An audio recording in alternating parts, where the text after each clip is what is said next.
Sanibonani, sesiphinde sabuya futhi. Leli ungayithi vo, siniphathele uDr Msuthu, inyanga abesizwe. Sokhuluma ngezigubhu, sokhuluma ngokwelapha. Asibingelele ka Dr Msuthu kwinyanga abesizwe edlala ngekhubalo. Dokotela, size kuwe namhlanje sofuna research enkulu sifuna ukwazi kahle hle ngelento abathi izigubhu basebekhulume kakhulu abantu ngezigubhu la kanti ngumuntu esezizwile ukuthi usiphethe isigubhu. Ngiyabingelela ningizimo Afrika. Abangazi kangcono bathi inyanga yabezizwe umzimba okhala amathambo amadoda ebhodlubisi. Ngiphinde ngibingelele kwiningizimo Afrika yonke, ngibingelele naphesheya kwezilwandle. Cha, bafowethu, into efana nesigubhu kuyinto ekhona. Sike sezwa ke kukhulunywa kuthiwa igubhu azikho. Kodwa manje kubuhlungu lokumangazayo ukuthi kukhuluma abantu engingababoni njengabantu abayizinyanga. Kufanele sehlukanise ukuthi kukhona inyanga, kukhona umthandazi, kukhona isangoma. Okwesi-4 kuzoba khona uchitha umuntu ohambe yofuna elande umuthi bese ehamba yodayisa. Mina umuthi angudayisi, mina umuthi ngiyelapha ngawo, asidayisi. Ngeke ungithole ngaphansi kwebridge emakethe lapho ngithi khona ngidayisa ngembiza. Mina ngiyelapha, ngihlala la ekhaya la esigodlweni sikamkhulu, ebese kufika umuntu ethi dokotela ngidinga usizo. Igubhu zikhona, igubhu futhi kuyinto ekhona esebenzayo. Njengoba sike sezwa ngokubuka la kwi social media sibona noKing Bhaka, nawo ungazi uKing Bhaka ethi igubhu azikho, ayikho into okuthiwa isigubhu, ayisebenzi futhi. Ngizohlukanisa la iningizimu Afrika uzobuka nasi isigubhu. Isigubhu lesi ebese siphinda sibuye sizothi isigubhu lesi, but kulezi zinto eziwu2 lezi akusho lutho obukhulu balento le nobuncane balento. Kodwa into esizokhuluma ngayo la, sikhuluma ngokuthi okubalekile okulapha kathi ukuthi kuyaphila noma akaphili. Kunomuntu ke ningizima Afrika ethi uyakwazi ukukhanda isigubhu ngoba uyakwazi ukulandela iselo noma ukulanda into ethi ayifane nale, kodwa okuphakathi ikona okubalekile, okuyikona okwenza okushintsha impilo yomuntu noma kwenza umehluko kumuntu. Uma uzothi isigubhu asikho, uzoba umuntu, mina ngikuthatha njengomuntu ongenalo ulwazi lento esisuke sikhuluma ngayo ukuthi isigubhu yini. Sigubhu sikhuluma ngento ezokwazi ukuthi ikudonsele inhlanhla. Sigubhu sikhuluma ngento ezokwazi ukuthi ikulwele futhi ezitheni zakho noma ngabe ekhaya la uzalwa khona. Kulento elibulawa ukuthi izinto zenu vele zamcindezela ukuthi zingayi phambili. So isigubhu ngalento elapha kathi okuyiyona into esithakile, okuyiyona yenza umehluko kumuntu. Iyona into ebalekile leyo ukuthi sikhulume ngayo, ngoba angikhulumi ngochitha uyathathe imbiza ahamba ephansi kwebridge lapha eyodayisa imbiza. Kungenzeka asinalo ulwazi lokuthi mhlawumbe lezi imbiza uyikhandela umuntu bese lo muntu ayashintsha ezothi yena uyinyanga.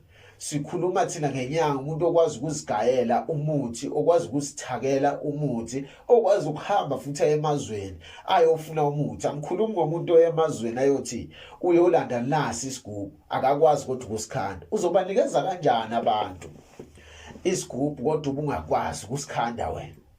So inkulumo yami ke isekuthenini ke umsakazi wami, uma uthi kuthiwa igubhu azikho, ube wezwa kukhulunywa ngapha nami ngomunye ngeke ngathi ngihlangana nenkulumo kwe social media ngathola ukuthi hawo kunendoda engiyazi kudala, ngiyazi lapha phezulu igijima nayo phansi kwebridge nayo workshop noma emakethe eThekwini, ithi yona idayisa ngembizi elapha ilonda.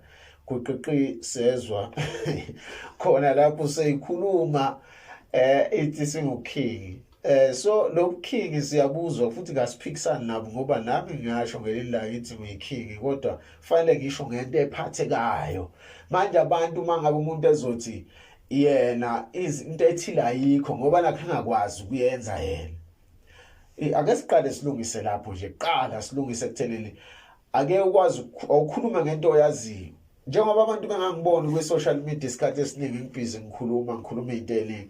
Ingoba ngifuna ukugcina sengikhuluma ngazo zonke izinto, ugcina sengitshela abantu ukuthi hayi indoda ayilale kanje nomfazi wayo endlini. Indoda kufanele ukuthi yenze lokho kumfazi wayo. Ngisuke ngekho mina endlini mabeba u2. Manje mangizobatshela ngokwakwami engikwenzeke endlini yami. Ngingabatshela ngokwenzeka endlini yabo, ngikwazi lapho kwenzeka endlini yabo. Into mawungayazi ngithi mina kubalekile ukuthi umuntu athule ngoba angeze ungithola ngihambe ngixabukele entweni eziningi njengoba ngimncane kangaka la ku social media. Angimncane ngeminyaka kodwa ngimncane ngokukhuluma ngoba ngifuna ukukhuluma izinto eziningi. Ayi wasehlula Dr. Sisebenza kanjani isigubhu njengomuntu ongaziye oyithi lephe kwenkulumo yezigubhu bengangazi yezigubhu? Igubhu ziyasebenza futhi ziyaphila. Isigubhu akwazi ukuvele ngisinikeze umuntu othi uyihlalele ekhaya noma othi uyisebenzela kaMlungu ethi mina isigubhu ngiyasifuna kodwa manje akanayo into efana noma ithaveni noma itekisi noma isitolo noma yini lekasebenza ngayo ngoba kwawena umsakazi singakunika sikinikeze isigubhu sokusichaza izinto zakho nawo abantu awube nogazi abantu abakuthande bekulandelele noma ngabe kuthiwa uyacula noma ngabe wenzani. La ekhaya sisebenze ngabantu abaningi abezepolitiki sasebenza futhi ngabantu ababaculi kodwa ngenxa yokuthi asifuna expose amagama abantu ukuthi sisebenze nobani ngoba asifuna ukwakha udumo ngento engekho. Sithi umuntu akazo confess kanjani ngoba ukwelashwa kwakho kuyisecret yakho nomelaphi nomuntu oyakudokotela wesilungu ukuthi bafike bathi akaveze izinqobe emjove. Lokho kuyisecret yakhe nodokotela akusekona ukuthi kufanele ukuthi azathi lo muntu akazo confess ukuthi wasizakala kuyena. So kubalekile ukuthi isazi story sakho ngoba ibhodi lenyanga yilo muntu asuke emlaphile. Uma welapha umuntu lo muntu uyibhodi lakhe libhaliwe ukuthi uyena ozotshela umuntu ukuthi uDr Msuthu wangisiza. Right, siyavuma sibona boNkulunkulu nathi sinikiwe iziphiwo esinikezwe zona zokuthi sisiza abantu ngaleso sikhathi. Umuntu asizakala angeke size sikwazi ukwenza konke. That's why ngathanda ukukhuluma ngayo yonke into ngoba angazi konke. Kweminyaka lethu ufunda uze uyofa. Wayibeka ngicabanga nomunye umuntu uyezwa njalo ngaleso sikhathi. Yini ongayigarantela nje umuntu guarantee sure kumuntu ozofuna isigubhu mhlawumbe nje kuwena dokotela uyabole izokwenzeka. Ngifuna ukuba kuphi opposite lenkulumo ukuthi isigubhu sikhona owasikho. Umuntu ozosithatha isigubhu yini oyigarantee le izokwenzeka. Iba nebusiness noma ngabe hlobo le business iba nebusiness because kufanele mawukhuluma nabantu abantu bekuzwa ngoba uma sakha lesigubhu sisiphinde sisibeke la emzimbeni kuwe kuze icontrol yaso wena ukhuluma nabantu noma ukhuluma naso sikwazi ukuzwa nabantu futhi uma ukhuluma nabo bekuzwe lento othi ufuna yenzeke because la sikhulumela ekutheleni wena udinga abantu ukuthi basondele kuwena ethaveni yakhe akuphithizele esitolo sakhe akuphithizele.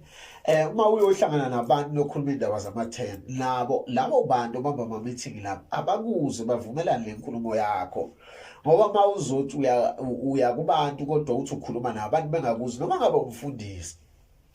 Labafundisi vele bayangena la lokho angeke siya sikufihle lokho. Abafundisi babejoyine lezinto ezinkulu bejoyine ama-Illuminati bejoyine izinto ezinkulu bethatha izithwalo ezinkulu it's because bafuna ukuthi imlikeli bekhona.